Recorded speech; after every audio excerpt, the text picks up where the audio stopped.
Prends place dans sa merveilleuse présence. Quelle présence de Dieu. Oh Saint-Esprit.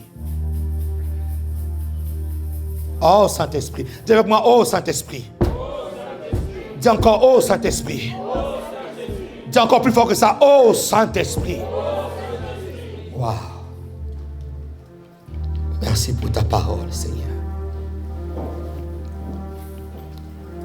Merci pour l'atmosphère du ciel sur la terre. Nous ne pouvons rien faire sans cette présence. Nous le savons. C'est pour ça que nous affectionnons cette présence. Merci pour ce que tu as commencé à opérer. Il y a eu des dépôts. Il y a eu des dépôts sur Tata Kataranteska Branteskoya. Il y a eu des dépôts pendant que nous sommes en train de prier, pendant qu'on a adoré le Seigneur. Il y a eu des dépôts prophétiques, des dépôts de guérison, de délivrance. Il y a eu même des clés. Il y a eu même des clés qui ont été données. Et il y a des clés qui ont été données. La clé est faite pour ouvrir une porte. Et Dieu t'a donné des clés pour ouvrir des portes. Dis avec moi, je reçois ma clé, je reçois ma clé. Je reçois ma clé. Nom de Jésus. Waouh. Waouh, Seigneur. Quelle présence de Dieu. Waouh. Acclame le Seigneur. Acclame Jésus.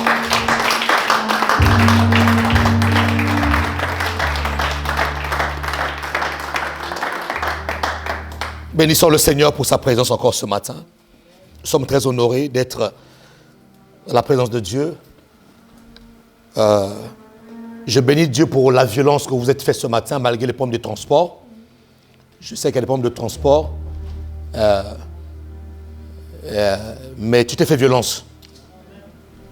Parce que tu sais que la vie en Dieu est plus importante que l'or et l'argent.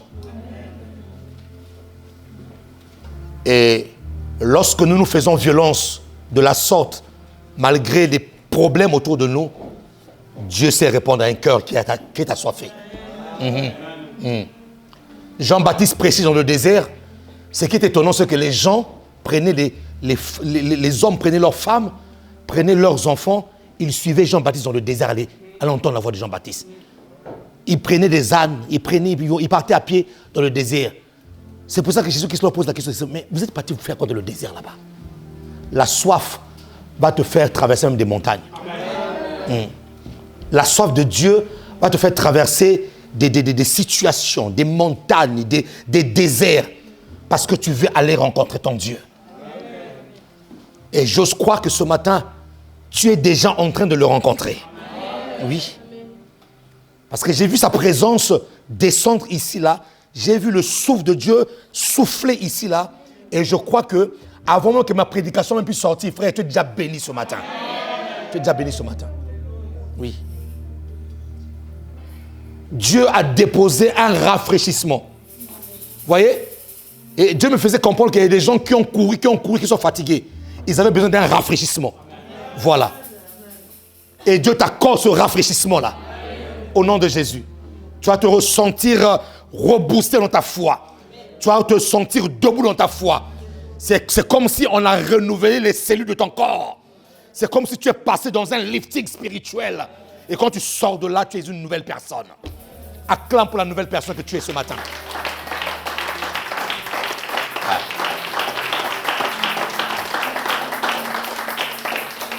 21 jours durant, nous sommes sur la montagne, dans la présence de Dieu, où nous sommes en train de chercher la face de Dieu. Nous avons fait une semaine où nous sommes en train de soupirer, mais vraiment, les soupirs là m'ont fait beaucoup du bien. Des moments où on vient dans la présence de Dieu, on ne lui demande rien du tout. Juste lui, juste lui. Seigneur, juste toi. Je n'ai pas besoin du mariage, je n'ai pas besoin d'une voiture, juste toi, Seigneur. Juste toi. Je veux que toi. Et quand tu as Jésus, quand tu as Dieu, tu as tout ce qu'il faut dans le monde. C'est un principe. Et nous sommes entrés, à partir de demain, nous allons entrer dans la deuxième semaine où nous serons en train d'être transformés. J'ai aimé ce que la médiatrice a dit tout à l'heure en disant que tu ne peux pas rencontrer Dieu et rester pareil. Si tu as soupiré dans sa présence, sûrement ton visage spirituel d'abord va commencer à être transformé de gloire en gloire. En gloire en gloire. Il y a des gens qui ne vont plus te reconnaître d'ici peu de temps. à cause de la gloire de Dieu qui descend sur ta vie. Qui me dit amen ici là? Qui me dit amen ici là? Et donc nous restons constants et nous montons dans ce jeûne et prière. Et nous voulons simplement insister que nous faisons un jeûne de Daniel, les légumes et les fruits. Voilà. Il ne faut pas rajouter un peu de mokalou dedans. Non. Il ne faut pas rajouter un peu de poisson dedans. Non, non, non, non, non, non, non, non, non. C'est les légumes, on a dit. Légumes égale légumes. C'est pas viande légumes ou poisson légumes. Non, non, c'est légumes. Dis-moi les légumes. Ouais, non, parce que je parle pour nous les Congolais. Hein. Nous savons rajouter un peu de moukalo à l'intérieur. Non, non, non. Je dis bien les légumes.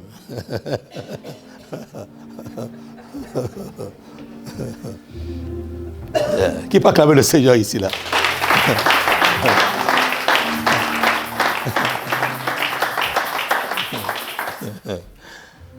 Nous cassons les codes. Nous cassons même certains codes culinaires. Oui, parce que nous sommes en train de jeûner.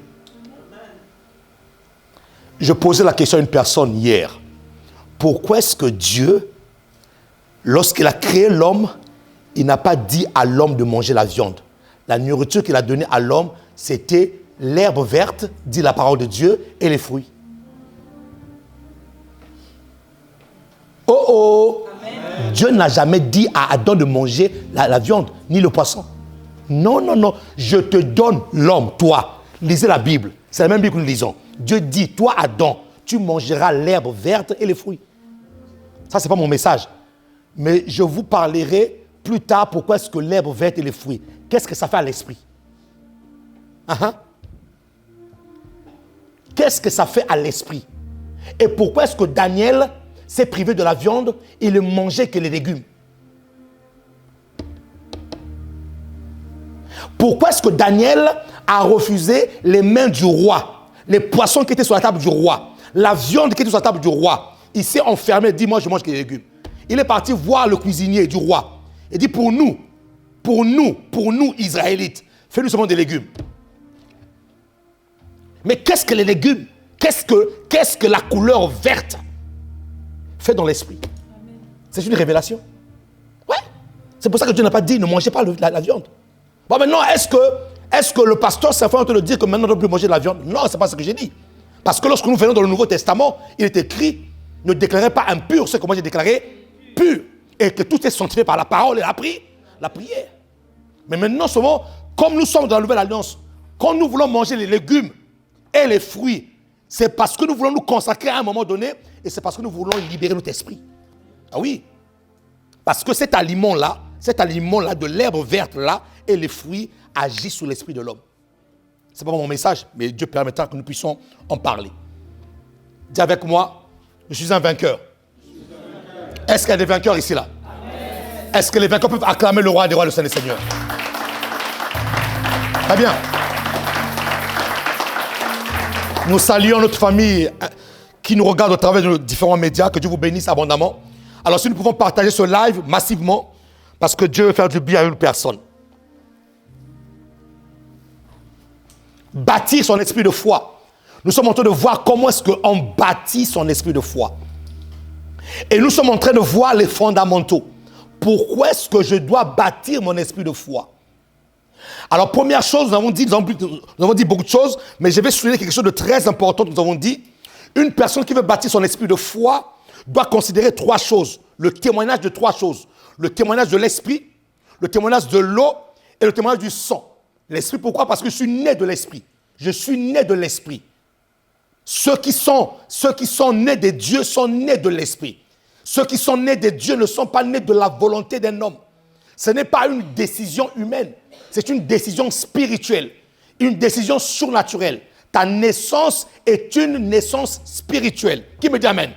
Le jour où le Saint-Esprit vient en toi, c'est lui qui imprime en toi. C'est lui qui vient écrire sur la tablette de ton cœur que tu es enfant de Dieu.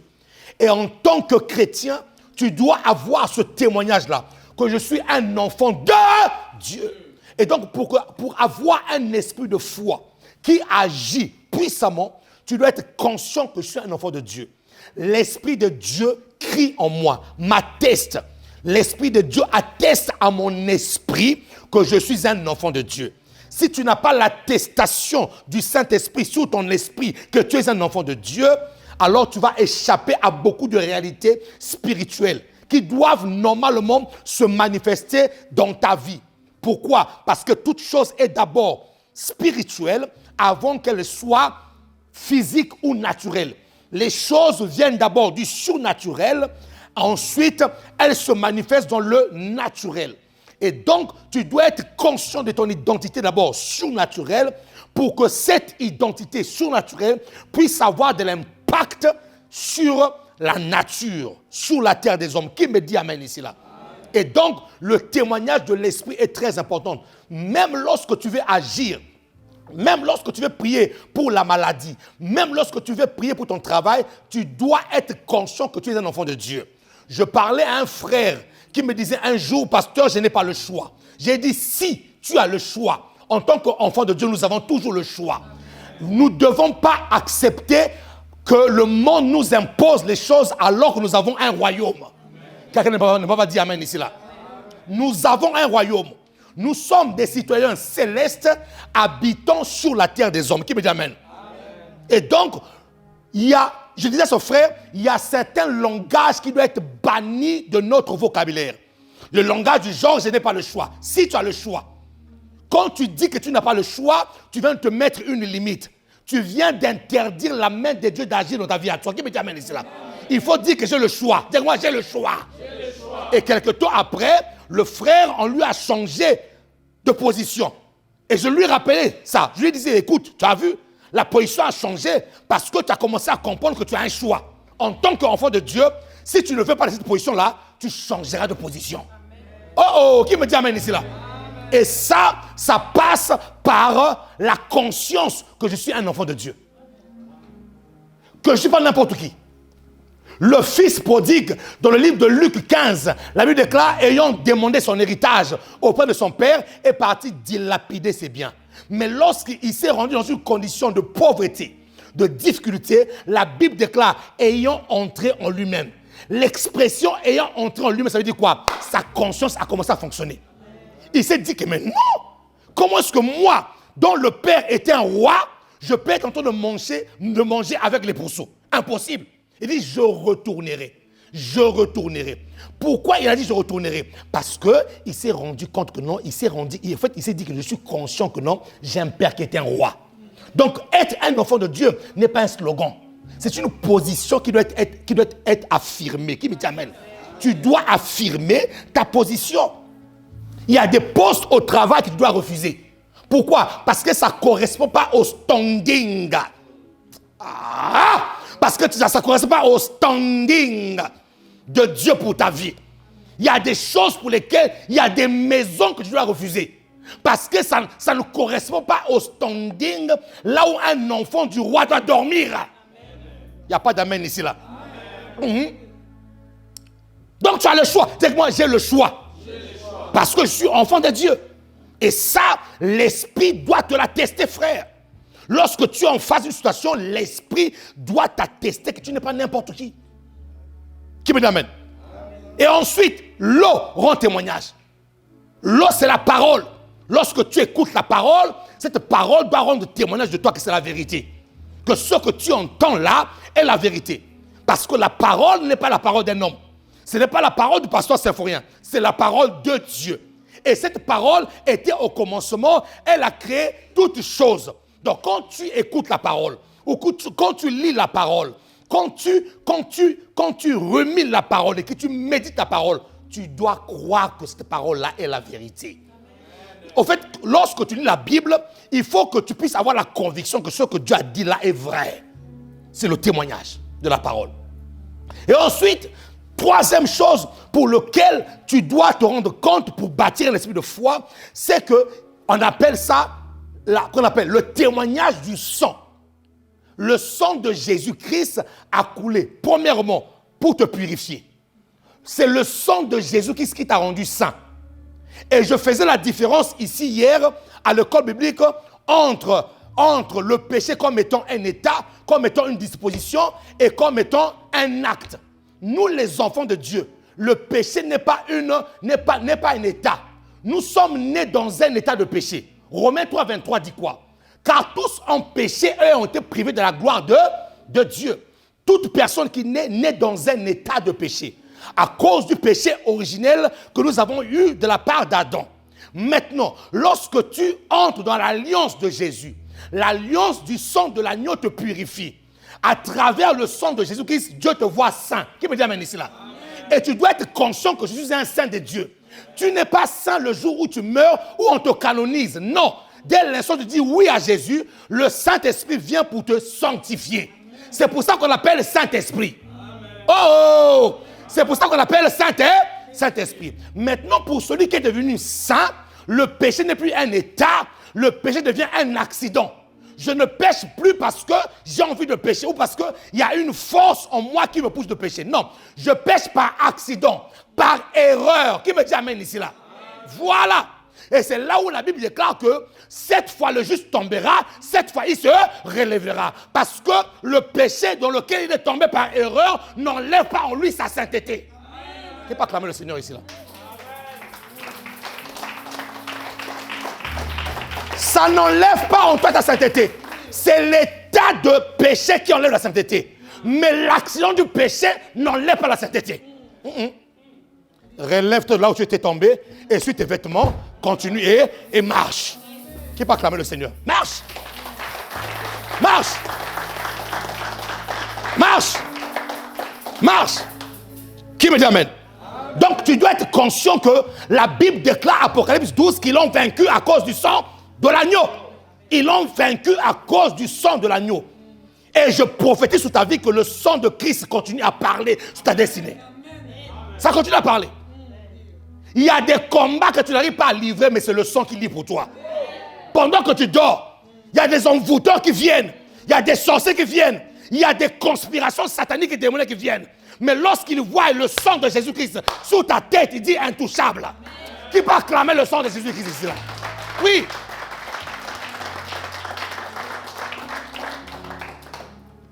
Un sorcier un jour a voulu essayer avec le sang de Jésus. Je veux boire ce sang-là. Ils disent que c'est le sang, c'est le sang, c'est le sang. Je vais essayer de boire le sang en question. Ah, qu'ils arrêtent aussi. C'est juste le jus de raisin. Ils disent que c'est le sang. Ils ne connaissent pas la puissance de l'action de grâce. Lorsque tu prends quelque chose, que tu lèves devant le trône, cette chose-là n'est plus la chose qui est auparavant. Ah, ils ne connaissent pas ça. Ils ne connaissent pas ça. Ils ne connaissent pas ça. Lorsque je prends quelque chose, lorsque je prends ma tablette, que je dis à Dieu, Seigneur, cette tablette-là, je te la consacre. Cette tablette-là n'est plus quelque chose de banal. Hein? Ah non, non, non, non, non, non, non. Ce n'est plus quelque chose de banal. Lorsque le sang coule, lorsque le sang a été libéré pour toi, frère, ce sang-là, ce n'est pas de la blague, c'est une vie. C'est une vie. Et dans cette vie-là, il y a un jeune homme de 33 ans qui n'a rien demandé, qui n'a pas péché, qui n'a rien fait, mais qui a dit, je vais sur la croix pour toi. C'est un sang innocent qui est en train de parler sur ta vie. J'ai pitié pour les sorciers. J'ai pitié pour les envoûteurs. J'ai même pitié pour ceux qui bloquent ta vie là. J'ai pitié pour eux. Le sang va crier. Écoute-moi très bien. Que tu veux pas, le sang va parler.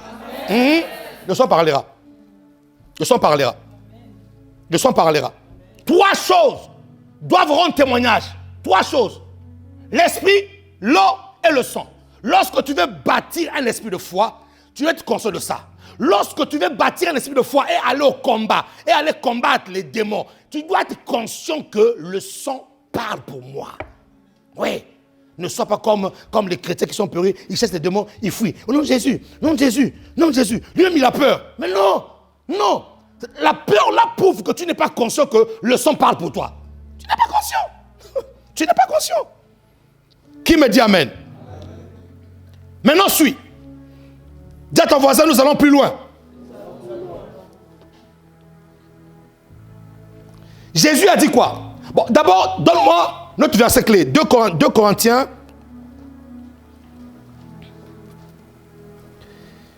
Le premier verset là. 2 Corinthiens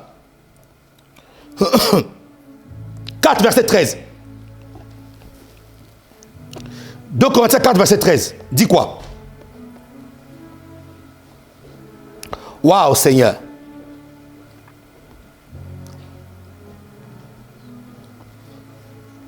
Et comme nous avons le même esprit, comme nous avons le même esprit de foi qui est exprimé dans cette parole de l'Écriture, j'ai cru, c'est pourquoi j'ai parlé. J'ai cru, c'est pourquoi j'ai parlé. Nous aussi, nous faisons quoi? Nous croyons et c'est pour cela que nous...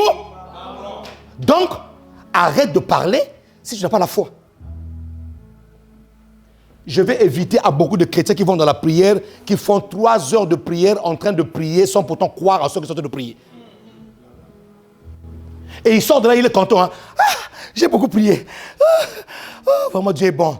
Ah, tu viens d'annuler toutes tes prières parce que tu n'as pas eu la foi.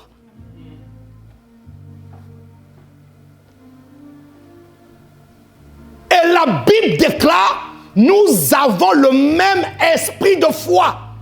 Écoutez-moi, ce même esprit de foi-là, c'est le même esprit de foi qui agit sur les archibishops, qui agit sur les prophètes, qui agit sur les pasteurs et qui agit sur le simple fidèle qui vient d'avoir l'esprit de Jésus-Christ. La Bible dit le même esprit de...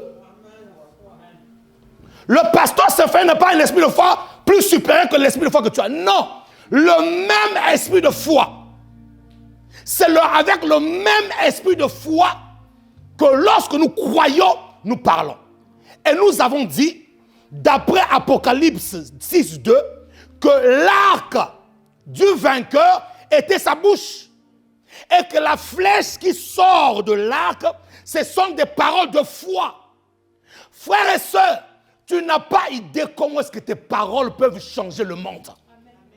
Tu n'as pas idée comment est-ce que tes paroles peuvent chambouler des vies. Tu n'as pas idée comment est-ce que tes paroles peuvent aller récupérer ce que le diable t'a volé. Rien que par la parole. Rien que par la parole. Ça, c'est quelque chose de très fondamental que tu dois accepter et que tu dois croire. Qui me dit amen ici là? Amen. Qui me dit amen ici là? Amen. Nous avons le même esprit de foi. Jésus-Christ a dit dans Jean 14, verset 12 à 14, en vérité, je vous le dis, celui qui croit en moi fera aussi les œuvres que j'ai faites et il en fera de plus grandes parce que je m'en vais au Père. Et tout ce que vous demanderez en mon nom, je le ferai afin que le Père soit glorifié dans le Fils. Si vous demandez quelque chose en mon nom, dit Jésus, je le ferai. Pourquoi je dois le faire? Pour que le Père soit glorifié dans le Fils. Et nous avons dit quelque chose de très important. Que le Père tire un intérêt à exaucer ses enfants. Que le Père tire un plaisir. C'est une joie pour Dieu de pouvoir exaucer à tes prières. Parce que Jésus-Christ dit pour que le Père soit glorifié dans le Fils. En d'autres termes, là où il n'y a pas l'exaucement des enfants de Dieu, Dieu ne tire pas gloire. À quel moment Dieu tire gloire? Lorsque son fils et sa fille se réjouissent de l'exaucement de la prière qui a été adressée vers Dieu. Qui me dit amen ici là? Et donc, nous comprenons qu'il est important de bâtir un esprit de foi. Parce que le désir de Dieu, c'est de faire plaisir à ses enfants, oui, mais de lui-même aussi de tirer gloire. Vous imaginez, mes enfants, écoutez-moi très bien, imaginez-vous que, à cet instant-là, pendant que nous sommes là, il est 11h45, que Dieu commence à répondre à tous nos besoins dès que nous sommes là. Écoutez-moi très bien. Si Dieu le fait là, du tic au tac, là, maintenant, écoutez-moi très bien. Je vais arrêter ma prédication. Nous allons tous commencer à glorifier Dieu ici là. Oh. Je vais arrêter ma prédication. Pourquoi? Parce que même pendant que je rentre de prêcher, il y a des louanges qui vont commencer à monter. Pendant que je rentre de prêcher, il y a des adorations qui vont commencer à monter vers Dieu. Et Dieu prend plaisir lorsque le parfum de ses enfants monte devant le trône de la grâce. Tu prends plaisir. En d'autres termes, Dieu a mal au cœur lorsqu'il n'exauce pas ses enfants. C'est une douleur pour Dieu. Pourquoi? Parce qu'il ne tire pas gloire.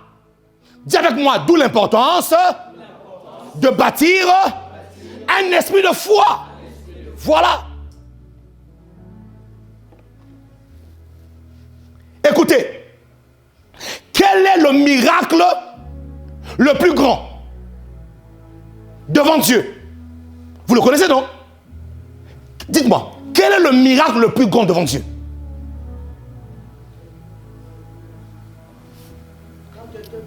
Merci.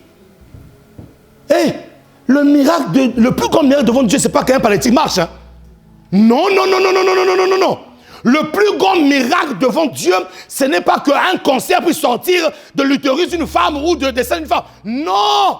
Le plus grand miracle, ce n'est pas de donner des enfants. Le plus grand miracle devant Dieu, c'est lorsque une âme se répand, lorsque quelqu'un donne sa vie à Jésus. Maintenant, je vais te poser une question. Qui a accepté Jésus-Christ ici là comme Seigneur et Sauveur? Lève ta main bien haut, que je vois bien. Voilà. Maintenant, si le Seigneur t'a accordé le plus grand miracle qui existe dans l'univers, qu'est-ce que Dieu ne pourra pas te donner? Non. Dis à ton voisin, réfléchissons un peu. Parce que, comme a dit mon mentor, les chrétiens ont l'impression que quand ils viennent à la chrétienne, ils deviennent bêtes. Il faut réfléchir un peu. Si Dieu te donne le plus grand miracle, lorsque Dieu te voit, il dit celui-là est mon plus grand miracle, qu'est-ce que Dieu ne pourra pas te donner? Donc, pour bâtir un esprit de foi, tu dois être conscient que moi-même, ma vie là, est un miracle devant le Seigneur. Ma vie est le plus grand miracle devant Dieu. Et Romain dit ceci: si lui qui n'a pas retenu Jésus-Christ, qui a mis Jésus-Christ sur la croix, qu'est-ce qu'il ne pourra pas vous donner avec Jésus-Christ? Qu'est-ce qu'il ne pourra pas vous donner? Frère, nous sommes en train de bâtir un esprit de foi. Je veux que ton ignorance puisse te quitter. Si tu es le plus grand miracle de Dieu, ça veut dire que tu as tout. Amen. Si tu es le plus grand miracle de Dieu, ça veut dire que tu as tout. Je veux que ton âme l'entende. Tu as tout. Amen. Je veux chasser la parole du diable qui te parle. Je dis encore, tu as tout. Dis moi, j'ai tout. Dis encore, j'ai tout. Voilà. Maintenant, prends avec moi 2 Corinthiens 1, verset 20. Nous allons plus loin. Nous sommes en train d'établir les fondamentaux pour avoir un esprit de foi qui agit. Et vous allez comprendre que dans ces fondamentaux-là, lorsque une personne est consciente de son esprit de foi, il y a des choses pour lesquelles Dieu ne décide plus pour lui. La personne décide ce qui va arriver dans sa vie.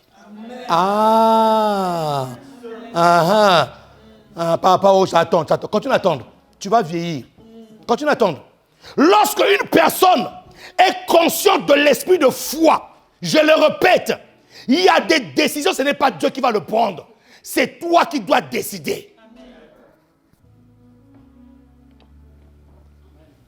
Je veux te le prouver. Dis avec moi, pasteur, enseigne-moi. Oui, je veux te le prouver. Il faut que l'ignorance te quitte. Regarde 2 Corinthiens 1, verset 20. Car pour ce qui concerne toutes les promesses. Qui a la promesse de Dieu ici là? En tout cas, moi, je suis rempli de promesses. Hein. Ah non, moi, les promesses, j'en ai des valises et des valises. J'en ai des valises et des valises. J'ai des trésors. J'ai des trésors de promesses. Qui a des trésors de promesses ici là? Maintenant, écoute ce que dit la Bible. Parce que je veux bâtir ton esprit de foi. La Bible dit quoi? Car pour ce qui concerne toutes les promesses de Dieu, c'est en lui qu'est le oui. C'est pourquoi encore l'amen par lui est prononcé pour nous à la gloire de Dieu. Ça semble de la philosophie. Je le répète encore. Car pour ce qui concerne toutes les promesses, dis-moi toutes les promesses. Donc là, on parle de toutes les promesses, sans exception. Qu'elles soient grandes, petites, toutes les promesses. Et j'ai souvent dit ceci. que la valeur d'une promesse dépend de la personne qui l'a faite. Si c'est Dieu qui a fait la promesse, sois-en sûr qu'il va l'accomplir. Et puisque Dieu a fait la promesse, suivez. Premièrement, il a fait la promesse. Deuxièmement, il prend plaisir à exaucer ses enfants. Donc en fait, Dieu veut enlever toute la responsabilité sur lui. Il a fait la promesse et il prend plaisir à exaucer ses enfants parce que c'est là donc que le Seigneur tire gloire. Qui me dit amen? Maintenant, la Bible déclare, c'est en lui qui est le oui. Ça veut dire quoi? Cette phrase-là veut dire quoi exactement? Que pour toutes les promesses de Dieu, Dieu a déjà dit oui. Waouh, ma chata yabasanta. Est-ce qu'on peut avancer cela? Ça veut dire que Dieu dit quoi? J'ai fait les promesses et en moi se trouve le oui. Ça veut dire que rakata pawasa. Ça veut dire quoi? Que l'accomplissement de la promesse ne dépend même pas de n'importe qui. Moi, déjà, j'ai dit oui. Frère, quand Dieu a dit oui, personne ne peut dire non. Oh. Quand Dieu a dit oui, frère, je n'ai pas vu aucun démon, aucun esprit sur la terre ici là n'a créé une gomme pour effacer le oui de Dieu pour mettre un non. Ce que Dieu a dit oui là, Marakatayabasaya. La Bible déclare ceci, que Moïse est allé à la montagne de l'Éternel. Les tablettes de la loi ont été écrites par le doigt de Dieu. Ce que Dieu a écrit, il a écrit. Personne ne peut le changer. Dis avec moi, toutes les promesses de Dieu sont oui. Dis-le comme un vivant, toutes les promesses de Dieu sont oui. Voilà. Qu'on ne vienne pas te tromper. Oh non, je pense que Dieu s'est trompé. Écoute-moi, Dieu ne s'est pas trompé sur toi. Dieu a dit c'est oui, c'est oui. Ah, qui peut acclamer le Seigneur ici là? Hey. C'est pas moi qui l'ai inventé. C'est la Bible qui le dit. Il a dit oui. Ça veut dire que même si tu es... Oh Seigneur. Waouh. Non, c'est puissant ça. Frère, Dieu a dit oui. Ça veut dire que même si aux jeunes les gens disent que non, tu es une pourriture, Dieu dit, sous la pourriture là, c'est oui.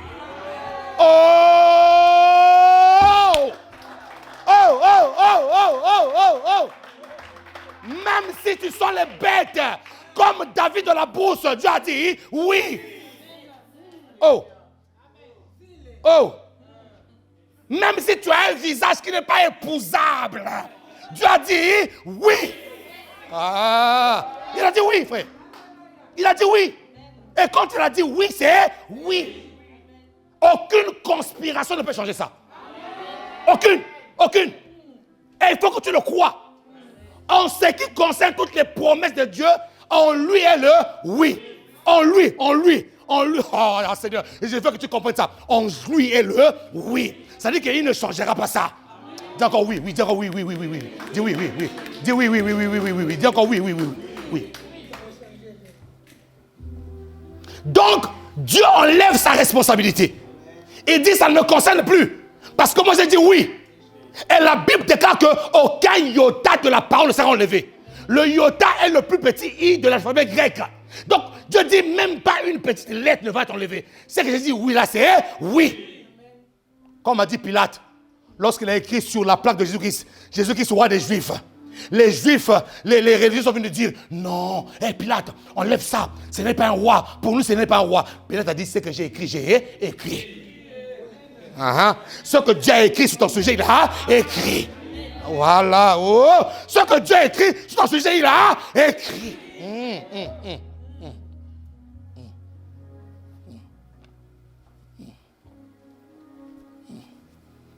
Je vois une image. Il y en a qui vont venir te voir en secret pour dire, dis-moi un peu, comment tu as fait là? Ta vie là est bizarre, je ne comprends pas. Mais comment tu as fait? Il ne venait pas en public, il venait pendant la nuit. Comme Nicodème. Il a mis sa soutane des religieux, il a traversé toute la nuit. Maître, dis-moi un peu, est-ce que c'est vraiment toi? Oui, c'est bien moi.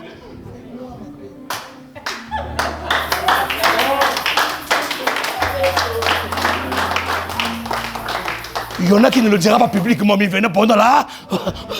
Il venait pendant la nuit.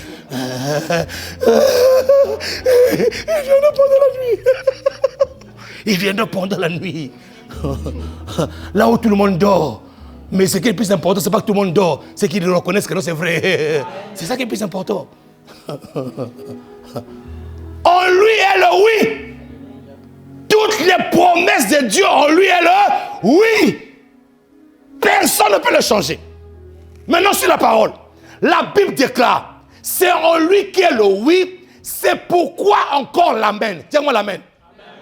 Nous sommes en train de décortiquer chaque mot. C'est pourquoi encore l'amen par lui est prononcé par nous. C'est pourquoi encore l'amen par lui est prononcé au travers de nous. C'est pourquoi l'amen par lui est prononcé au travers de nous. Comment est-ce que l'amen par lui doit être prononcé au travers de nous? Pourquoi est-ce que c'est lui qui est l'amen et ça doit être prononcé par moi? Pourquoi est-ce que c'est en lui qui est l'amen, mais moi je dois le dire? Pourquoi est-ce que c'est en lui qui est l'amen, mais moi je dois le déclarer? Pourquoi est-ce que c'est en lui qui est l'amen et moi je dois ouvrir ma bouche pour parler? Dieu a enlevé sa responsabilité. Il a dit en lui a la promesse, en lui aussi est l'amen, mais cet amen-là est prononcé par moi. Est-ce que je vais prêcher ça? Que veut dire le mot amen? Le mot amen veut dire ainsi soit-il. Le mot amen en hébreu aman, qui veut dire croire, qui veut dire fidélité. La Bible dit ceci, les promesses, j'ai dit oui, mais pour que les promesses puissent s'accomplir, il faut que l'esprit en toi dise amen. Il faut que l'amen en lui, l'amen en question en lui, mais celui-là est où? Il est en moi.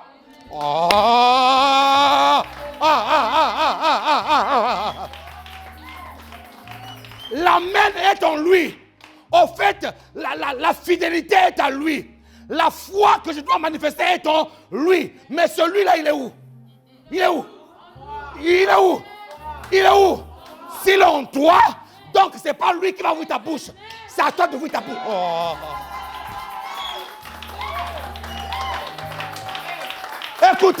Écoutez. Aussi longtemps que tu fermes ta bouche, l'amen dort en toi. L'amen se réveille lorsque tu ouvres ta bouche, lorsque tu commences à déclarer avec foi. C'est là où l'amen commence à monter. C'est là où l'amen commence à réagir. Qui me dit amen ici là?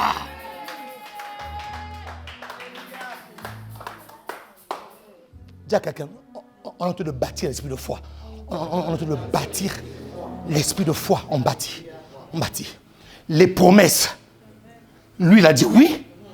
L'amen, c'est en lui, mais ça doit être prononcé par moi. Mais lui, il est où? Il est en moi. Donc, tout ce qui me reste à faire, c'est d'ouvrir ma bouche et de libérer la foi. Et de libérer l'amen. Quand on décale une parole, je ferme ma bouche, je dis amen. Amen veut dire je le saisis, je le prends, je crois que Dieu est fidèle, il va agir, je crois qu'il est juste, il va agir.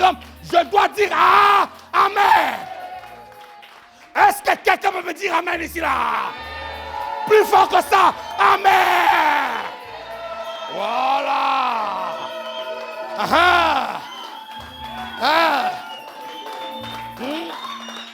Écoutez-moi mes amis, l'amen n'est pas un slogan.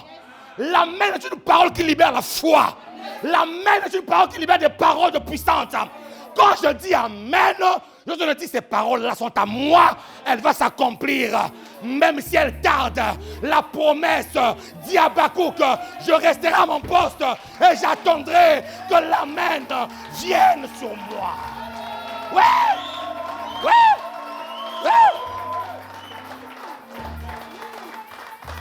Même si la promesse tarde, puisqu'il a dit oui, et l'amen est pour moi, dès l'instant j'ai dit amen, il y a une parole qui a été libérée dans l'atmosphère. Cette parole-là va s'accomplir. Oui.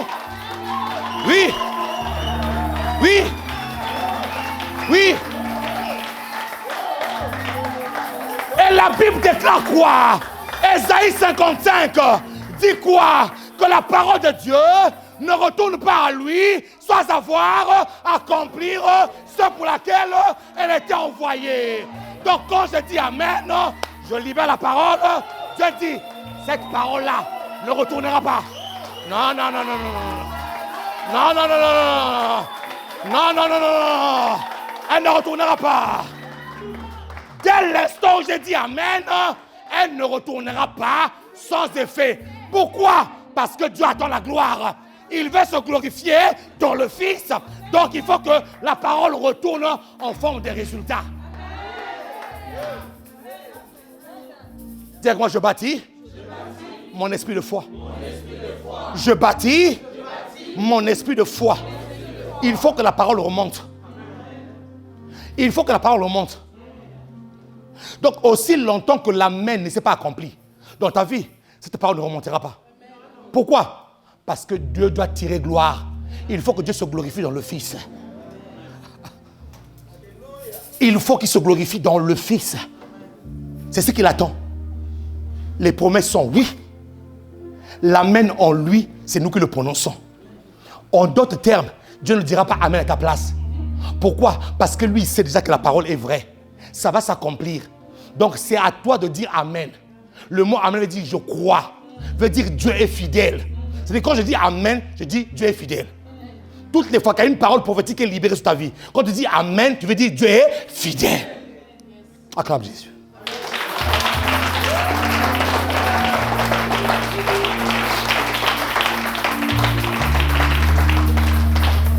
Qui me dit amen ici là? Donc, nous comprenons que la foi te rend responsable. Il y a des choses que Dieu ne descendra plus pour faire. Il y a des décisions qui t'encombrent. Ça vient de toi. C'est toi qui dois décider. C'est toi qui dois décider. C'est pour ça que deux fois même les pasteurs sont là en train de nous forcer. Mais dites amen. Mais parce qu'ils savent que non, ce qu'il a déclaré là, c'est une parole de foi qui va produire quelque chose dans ta vie. Donc n'attends plus qu'on te dise dites amen. Non. Quand tu crois que cette parole est pour moi, lève-toi. Même si tout le monde n'a pas dit amen, toi lève-toi debout, dis amen. Je le lambane, je le catalambane, je le prends avec moi, je pars avec, je dors avec, je me lève avec, je mange avec, je vais au petit coin avec, jusqu'à, comment dire chez nous en Côte d'Ivoire, jusqu'à,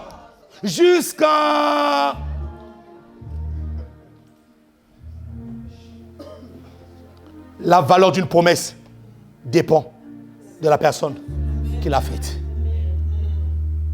À moins que cette promesse ait été truquée par un homme. Mais si c'est venu de Dieu, reste calme. L'amen là est en train de travailler maintenant. Ça travaille.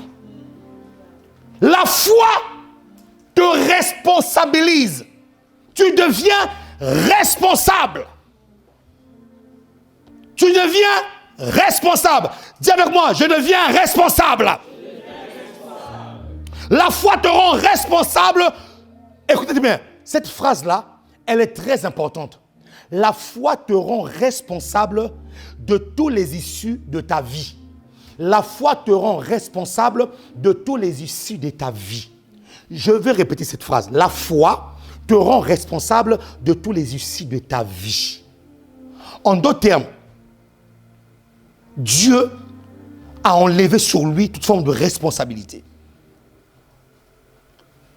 C'est pour ça qu'il est écrit, dans le livre de Matthieu 8, 13. Puis Jésus dit au centenier, pourquoi est-ce que la foi te rend responsable? Parce que Matthieu 8, 13 dit quoi? Puis Jésus dit au centenier, va, qu'il te soit fait selon ta foi. Et la Bible dit quoi? Alors même, qui vous a dit que non, les choses de Dieu, ça dure. La Bible déclare, alors même, il y a des dimensions de foi. Lorsque tu l'atteins, lorsque tu es conscient que ton esprit de foi ne fait plus qu'un avec Dieu, il y a des dimensions de la foi, frère. Pendant que tu es en train de déclarer la chose est en train de se passer à l'heure même. Je l'ai vécu à plusieurs reprises de mon ministère. Une fois on priait ici, là, témoignage. C'était un jeudi. je déclare une parole. Et pendant que je déclare une parole, le lendemain, le jour même, la personne va ouvrir sa boîte aux lettres, le courrier était dans la boîte aux lettres. Ça dit que ça s'est passé à l'instant même. Ça, c'est une dimension de foi. J'ai encore le témoignage. Il y a un mois en arrière, alors qu'on priait, le soir, on prie, je déclare une parole. Le lendemain, la solution est arrivée, à l'heure même. Ça veut dire quoi? Si la personne a reçu le résultat le lendemain, ça veut dire que pendant que je parlais là, la chose se faisait déjà. Pendant que je déclarais, la chose se faisait déjà. Donc la foi me rend responsable. Écoute-moi très bien. Tes échecs, Dieu n'est pas pour tes échecs. Parce qu'on a déjà vu que Dieu prend plaisir à nous répondre. Donc Dieu n'est pas pour tes échecs. Non. Dieu peut te faire passer dans une épreuve pour te corriger, pour fortifier ta foi, pour devenir un homme, une femme spirituelle à un autre niveau. Oui, tu peux passer par des épreuves. Dieu met à l'épreuve. Mais Dieu n'est pas le responsable des échecs d'un homme. Non. Parce que Dieu a tout donné. Dieu a tout fait. Qui me dit amen? C'est pour ça que ici il dit, dans Matthieu 8, 13, va, qu'il te soit fait selon ta foi. Ça veut dire que la foi varie selon les individus. À chaque individu, il y a une foi qui est manifestée. Si nous sommes 50 ici, là, si nous sommes 60 ici, là, il y a au moins 60 manières de manifester la foi. Il y a une différente manière que chacun a. C'est pour ça qu'il parle de ta foi. C'est pour ça que quand tu veux imiter la foi de quelqu'un d'autre, tu dois apprendre à comprendre ce que lui a compris dans cette foi-là.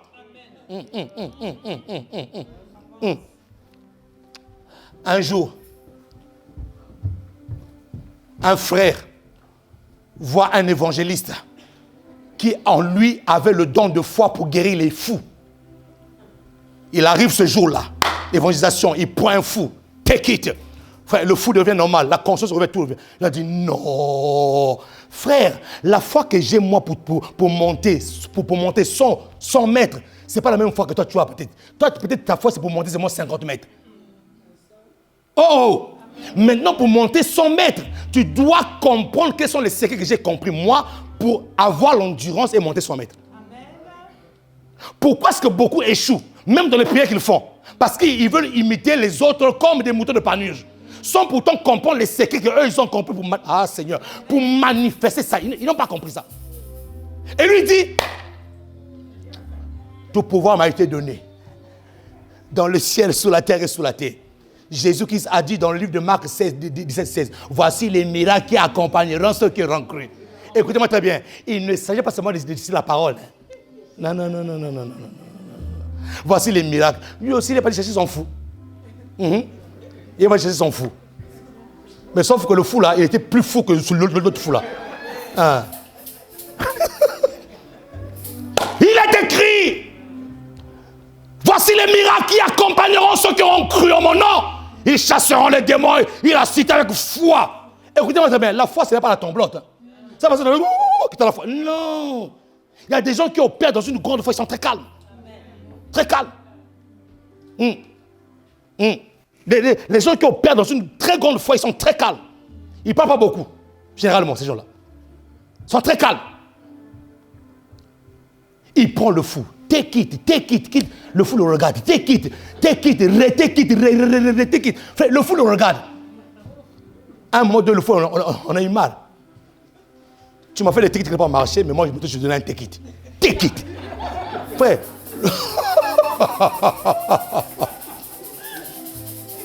La foi s'est arrêtée en chemin.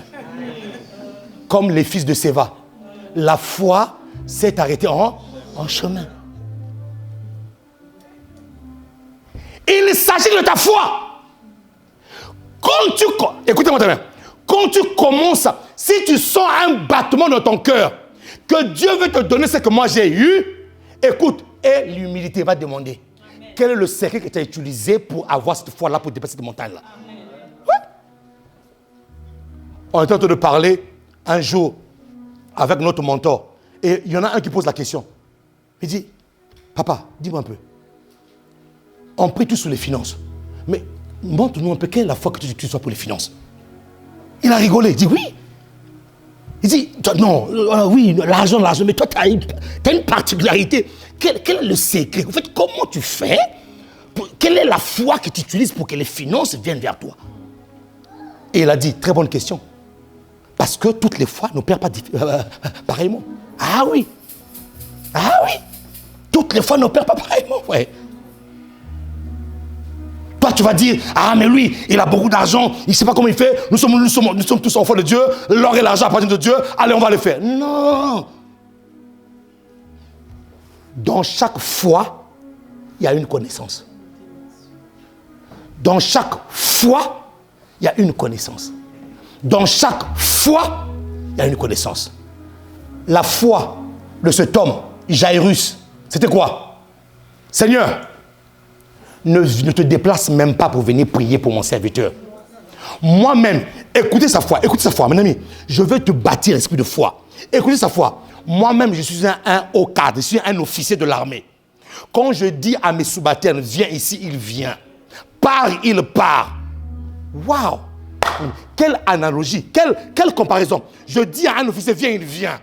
Pars, il part. Seigneur, ne te déplace pas. Dis seulement un mot. Oh, Sakataya Bashaya. C'est-à-dire qu'il a pris son rang social pour expliquer sa foi. Il a pris ce qu'il est. Il a pris l'autorité qu'il est. Il dit, si moi je suis une autorité, je dis à celui-là, viens, va.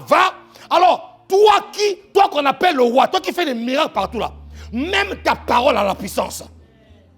Dis seulement une parole. Et la Bible déclare que c'était à l'instant même. Lorsque les serviteurs sont partis vérifier, ils sont venus dire à l'officier qu'il est guéri. L'officier pose la question, à quel moment il a été guéri? Et lorsqu'ils ont dit à quel moment il était guéri, l'officier a su que c'était le moment où Jésus savait de quelle la parole. Maintenant, toi aussi, tu vas venir et dire, ah, lui c'est un officier. Bon, moi je suis pasteur, je suis l'autorité. J'ai dit à l'un, viens, frère, tu vas échouer. Parce que ce n'est pas la même foi. Lui, il a utilisé son rang pour expliquer sa foi. Toi aussi, tu peux utiliser quelque chose que tu vois autour de toi pour expliquer ta foi. Ah, qui peut acclamer le Seigneur ici? Oui, frère, tu peux.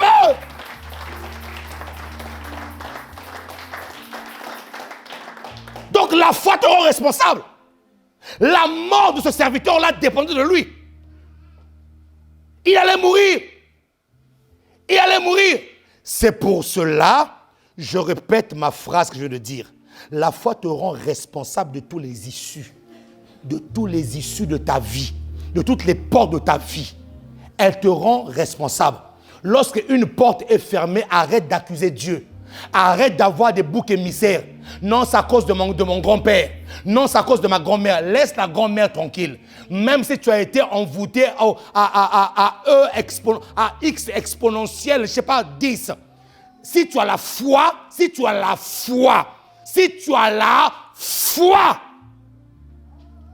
aucun démon ne te rendra prisonnier. Aucun. La foi te rend responsable de tous les issues de la vie. Suivez-moi très bien. Il y a des choses qui t'arrivent dans la vie, ce n'est pas ta faute. Écoute très bien ce que je dis. C'est profond ce que je dis là. Il y a des choses qui t'arrivent dans la vie, c'est parce que tu as rencontré les mauvaises personnes. Ça t'est arrivé. Ce n'est pas un problème.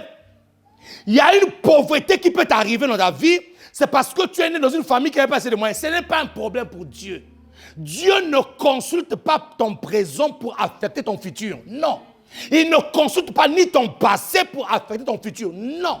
Donc, le tout pour Dieu, ce n'est pas comment tu as commencé, mais comment tu finiras. Amen. Qui me dit amen ici là? Qui me dit amen ici là? Donc, il y a des choses qui t'arrivent dans la vie, ce n'est pas toi qui l'as voulu. Tu as été entraîné, ou soit par ton ignorance, ou soit parce que tu t'es aveuglé. Oui, ça arrive. Et la vie t'a donné des coups. Tu as été choqué par moments. Ce n'est pas grave. Mais ce qui est grave, c'est quoi? C'est l'issue qui va prendre la situation. Ça ne dépend plus de Dieu, ça dépend de toi-même. Naître dans une famille pauvre ne dépend pas de toi. Mais mourir pauvre dépend de toi.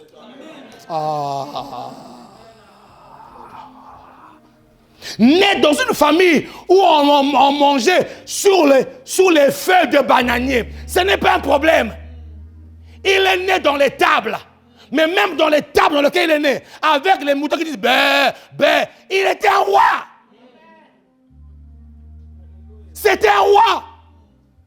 Ils sont partis à l'auberge, chercher un endroit là où dormir. Toutes les chambres 5 étoiles de l'auberge étaient occupées. Mais est-ce que c'est parce que Jésus-Christ est né dans les tables que ça enlève en lui la royauté? Non. La situation que tu traverses n'enlève pas en toi la royauté. Oh, tu es un roi.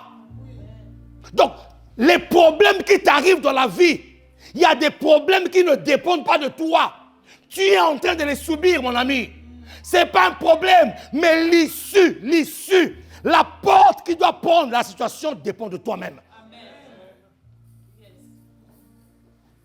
C'est pour ça que j'aime pas que les gens puissent s'appuyer sur mon sort. Vraiment, Kedika, vraiment pitié, dis arrête ta pitié sur ma vie, arrête ta pitié sur ma vie, arrête ma pitié, arrête ta pitié. Je n'ai pas besoin de ta pitié. Je n'ai pas besoin. Qui a dit, pitié. Arrêtez ça. Ce qui t'arrive, c'est peut-être pas ton problème, mais l'issue, la porte de sortie, ça dépend de toi-même. Et je me suis rendu compte que même quand on commence à s'appuyer sur ton sort, tu deviens encore plus mou encore. Qui a dit, mais tu vas mourir. Tu vas mourir. Oh, tu vas mourir. Pitié. Hey, comment ça se suffoquer? Hey, mettez l'oxygène. Il va acclamer le Seigneur ici.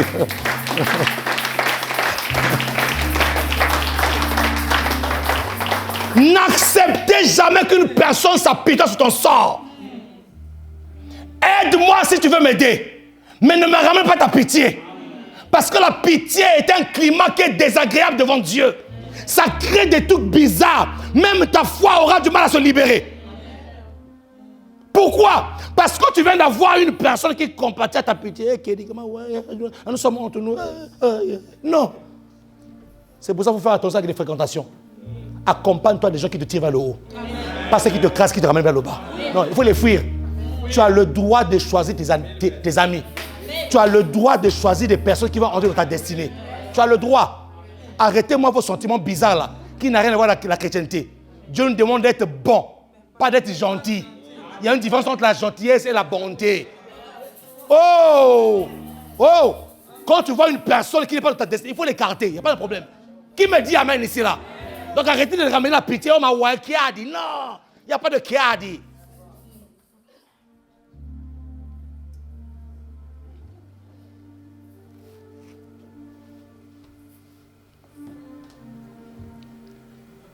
Écoutez ce que l'Esprit de Dieu me dit. Il y a certaines pitiés qui étaient un poison pour ta destinée. Waouh! C'est fort ce que je vais vous dire là. Il y a certaines pitiés qui étaient un poison pour ta destinée. Suivez. Suivez. Ils prennent Joseph. Voici, il y a un marchand. Il y a des marchands qui vont en Égypte. Vendons-le. Vendons-le. Écoutez Ruben. Ruben dit, non, ne le vendons pas. Pitié, ramenons-le chez son père. Si les autres n'avaient pas insisté, la pitié de Ruben allait empêcher la royauté de Joseph. Il y a certaines pitiés qui sont des véritables freins pour votre destinée. Donc arrêtez que les gens viennent s'appuyer sur votre sort. Arrêtez ça. Parce que ça peut vous empêcher de entrer dans la vraie destinée. Si tout le monde avait écouté Ruben, Joseph n'allait pas être le roi en Égypte. Ramenons-le chez le papa. Eh pitié, ne le tuez pas, ramenez-le chez le papa. Non, il faut le tuer. Il faut le vendre. Par moment, il faut qu'on te vende. Parce que tu es trop dans ton confort. Il faut qu'on te vende, frère. Ma soeur, il faut qu'on te vende.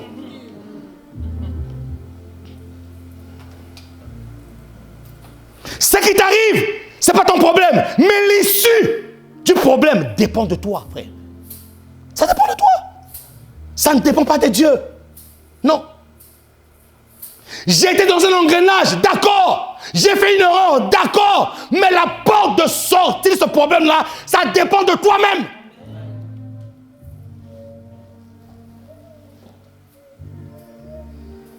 Qui me dit amen ici là? Je termine avec ce passage-là, il est 23. Nous sommes en train de mettre les fondamentaux pour bâtir une foi, un esprit de foi ferme. Prenez avec moi Matthieu 15. Suivez. Je termine avec ça pour vous montrer que les problèmes qui t'arrivent, des fois, ce n'est pas ton choix. Mais la sortie de ce problème-là, ça dépend de toi. Je pose le texte-là pour t'expliquer ça. Et on va terminer. Matthieu 15. Merci, médias. Jésus étant parti de là, se retira dans le territoire de Tyr et Sidon. Dis-moi, Tyr et Sidon. Dis encore Tyr et Sidon. La Bible déclare, et voici une femme cananéenne. Souligne bien cananéenne. Il faut que tu soulignes bien cananéenne, d'accord? Cananéenne, parce que je vais t'expliquer quelque chose de très profond là-dessus. Une femme cananéenne qui venait de ces contrées lui cria, aie pitié de moi, Seigneur, fils de David. Suis fils de David. Tout ce que je demande de souligner, il faut le souligner. Fils de David. Ma fille est cruellement tourmentée par le démon. Les démons ne sont pas gentils, c'est pour ça que vous aussi n'ayez pas pitié des démons. Voilà, il faut les massacrer. D'accord, ma fille? Oui, tu vois un démon, tu le prends là, tu le braques. Terminé. Ils ne sont pas gentils. Comme ils ne sont pas gentils, nous aussi, on n'est pas gentils avec eux. Voilà. Et il ne lui répondit pas un mot. Jésus est terrible, frère. Il y a une femme qui crie derrière lui. Jésus ne répond pas un mot. Qui t'a dit que tu dois tout le temps répondre? Qui t'a dit ça? Jésus n'a pas répondu. Non. Et ses disciples s'approchèrent et lui dirent avec instance, renvoie-la, car elle crie derrière nous. Il répondit, je n'ai été envoyé qu'aux brebis perdues de la maison d'Israël. La suite. Mais elle vint se prosterner devant lui. Suis-moi le mot prosterner. Elle vint se prosterner devant lui, disant, Seigneur, secours-moi. Il répondit, il n'est pas bien de prendre le pain des enfants et de le jeter aux petits chiens. Ah, Jésus! Non, je quitte cette église-là. Ah, on m'a dit, on m'a traité petit chien. Ah, petit chien. Hein? Moi, oui, chien. Hein? Non, Jésus est méchant. Non, Jésus, je quitte. Hein? Chien. Marandeskaya baba. Acclame Jésus. Le pasteur Dag nous disait lors d'une conférence des pasteurs, il nous disait, qui vous a dit que Jésus était doux? Il était dur, hein? Jésus était dur.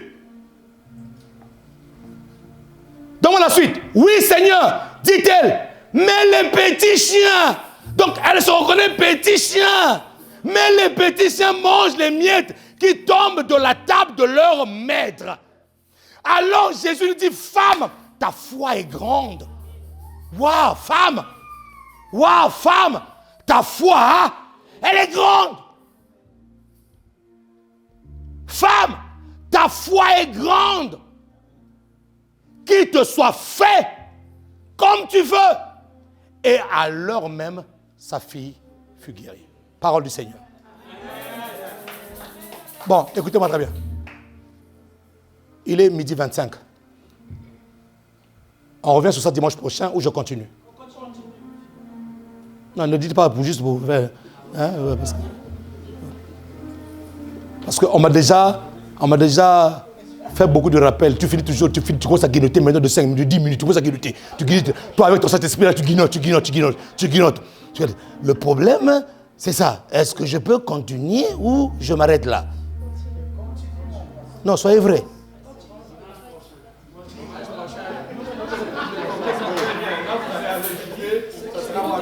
Bon, accordez-moi 5 minutes.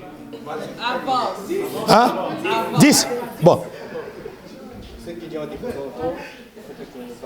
Merci. Donc je partage, hein? Je partage. Alors, on acclame le Seigneur. On acclame, on acclame. On acclame. Maintenant, suis. Nous sommes en train de bâtir un esprit de foi.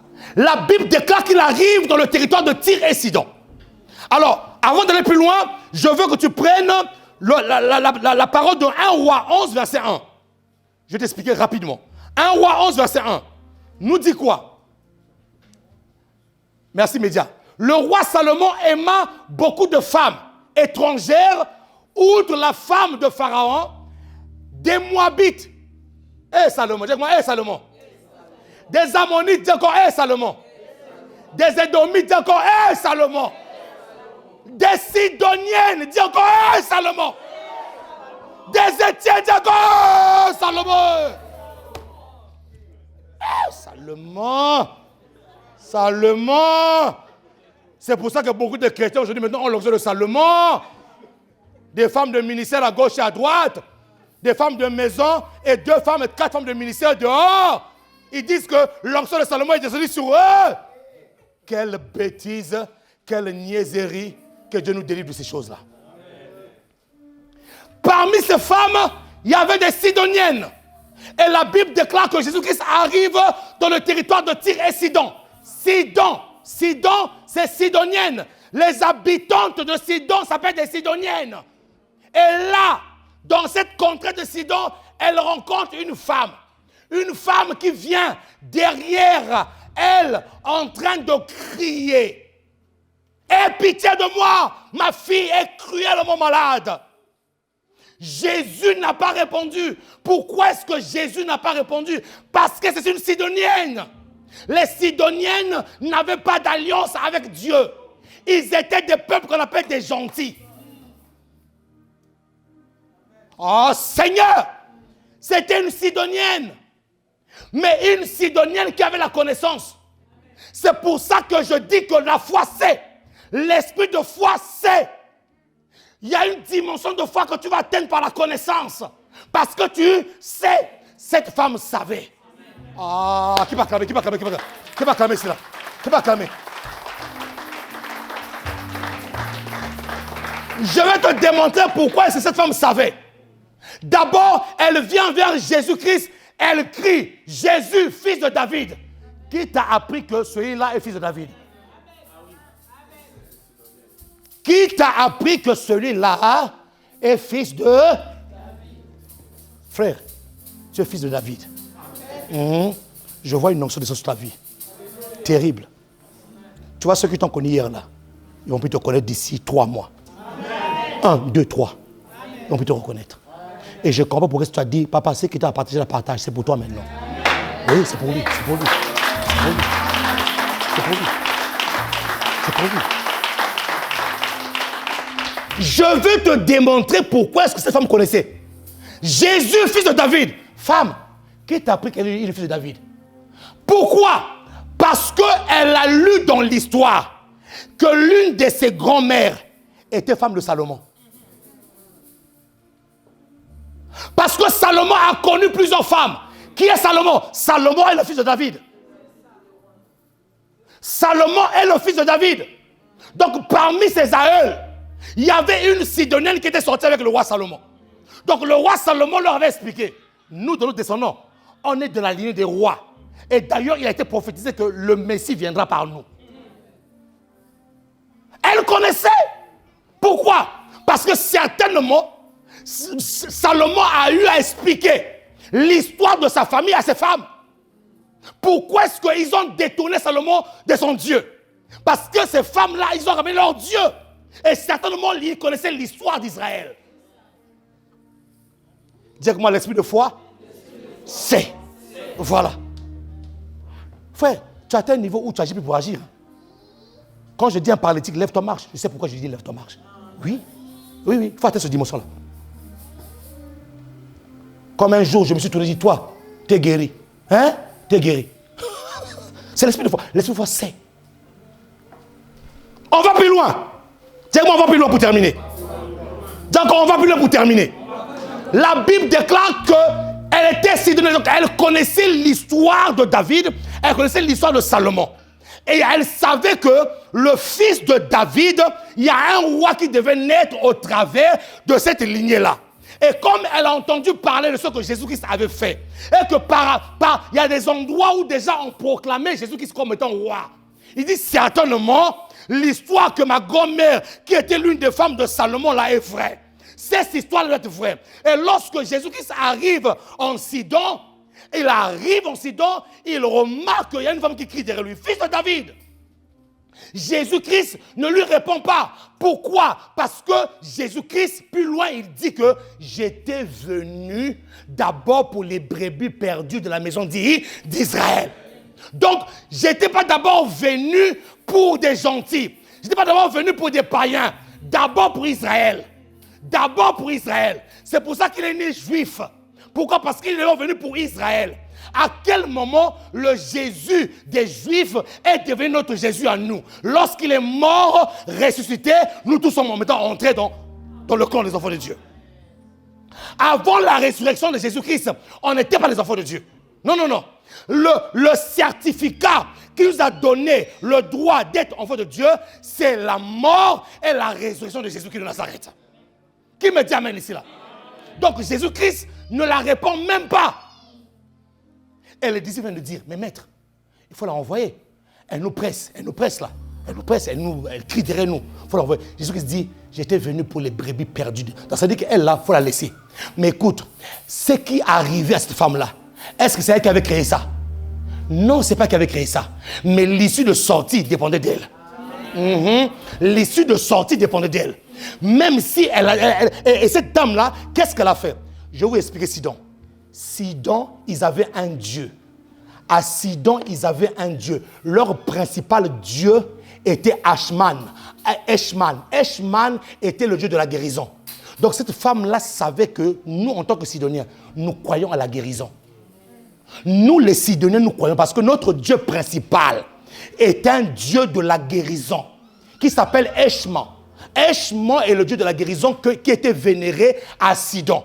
Donc, lorsque cette femme-là s'approche de Jésus, il sait que nous croyons à la guérison. Comme lui, il a déjà guéri, je crois aussi que par lui, mon enfant va être guéri.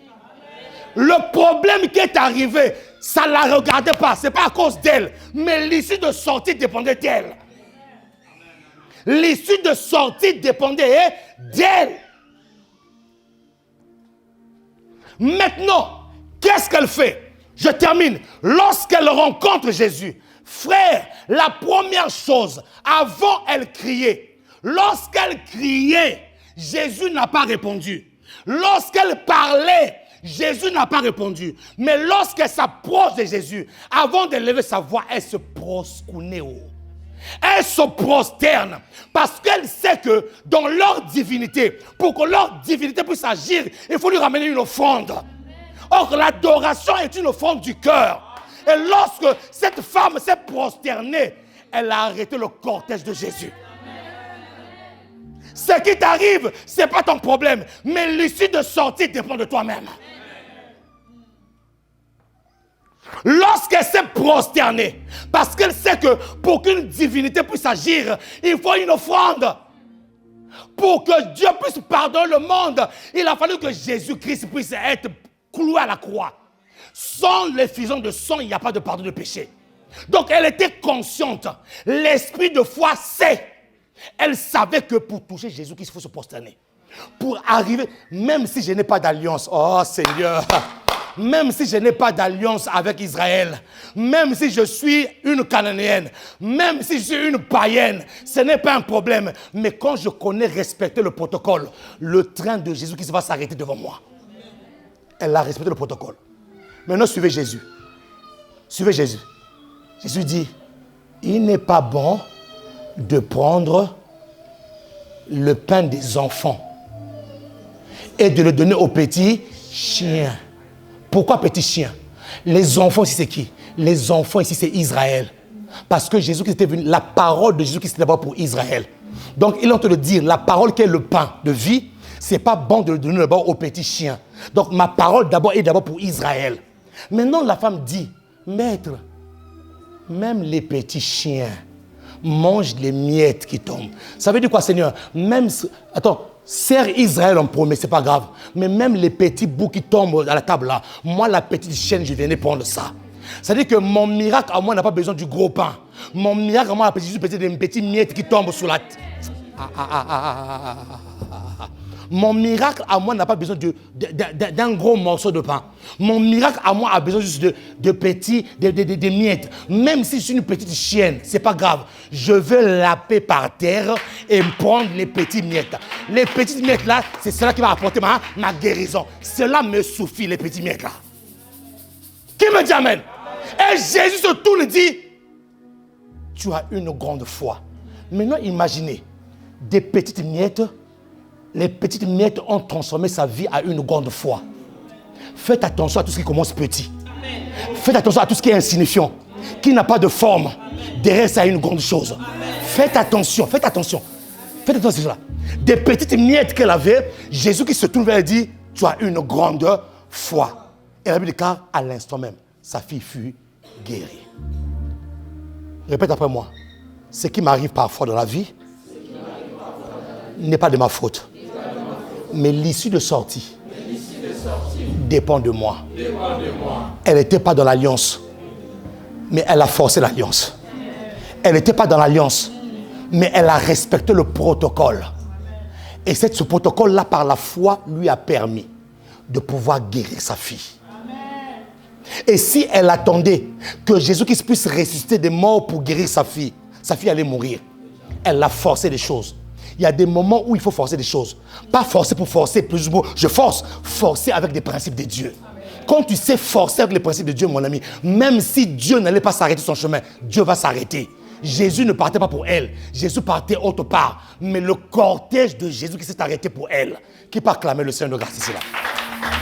Lève-toi là où tu es. Lève-toi. Lève-toi. Merci pour ces 10 minutes que vous m'avez laissé pour terminer le message. Waouh.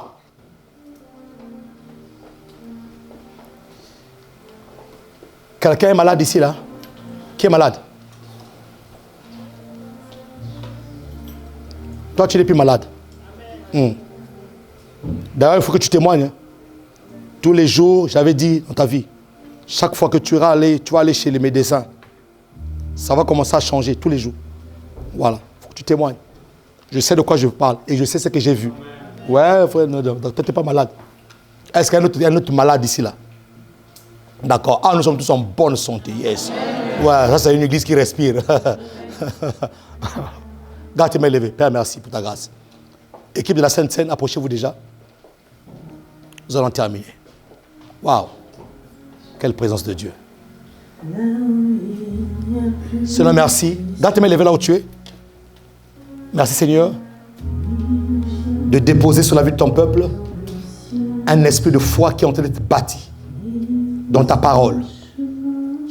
Seigneur, transforme, touche, que l'homme intérieur puisse avoir de l'envergure, que l'homme intérieur puisse avoir du volume, que l'esprit de foi soit un esprit qui ne doute pas, mais qui agit parce qu'il connaît. L'esprit de foi sait. Cette Sidonienne savait, elle savait que Jésus-Christ était le fils de David parce que certainement elle connaissait l'histoire. Elle savait que même les petits chiens mangent les miettes et qu'au travers des miettes, un miracle pouvait arriver. Seigneur, je te prie maintenant par le nom de Jésus. Dépose en nous l'esprit de foi. Dépose, compacte en nous, Seigneur, cet esprit de foi-là. Que nous puissions être des hommes et des femmes inébranlables par le nom puissant de Jésus-Christ de Nazareth. Les saints disent Amen. Répète après moi, Seigneur Jésus. Seigneur Jésus. Bâtis mon esprit de foi. Bâtis mon esprit de foi. Seigneur, ne me laisse pas, trembler devant les situations. Ce qui est à toi est à moi. Seigneur, je vais être conscient de mon identité, de ce que Je représente pour toi. Je représente pour toi, Seigneur, le sacrifice d'une vie. D'une vie. Alors, Seigneur, il est impossible que je puisse échouer avec toi. Au nom de Jésus. Au nom de Jésus. Au nom de Jésus.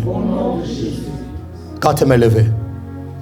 Père, merci pour ce culte glorieux. La fin de ce culte n'est pas la fin de ta présence. Te disons merci pour l'inspiration. Merci, Seigneur, pour les chants. Merci pour les offrandes. Merci pour ce que tu as déposé, Seigneur, ce matin dans la vie de ton peuple. Seigneur, tu veux susciter une armée. Tu veux susciter ce que moi j'appelle les soldats de l'esprit. Des gens qui, dans leur esprit, ne peuvent pas s'arrêter, mais qui avancent avec onction, avec force, avec puissance, et qui démontent le royaume, qui rendent le royaume visible, qui rendent le royaume visible et palpable. C'est ce que nous allons devenir, et c'est ce que nous sommes en train de devenir, par le nom de Jésus-Christ. À toi la gloire, à toi la puissance, à toi l'honneur. Les saints disent Amen. Et les saints acclament le Seigneur de grâce. Que Dieu vous bénisse.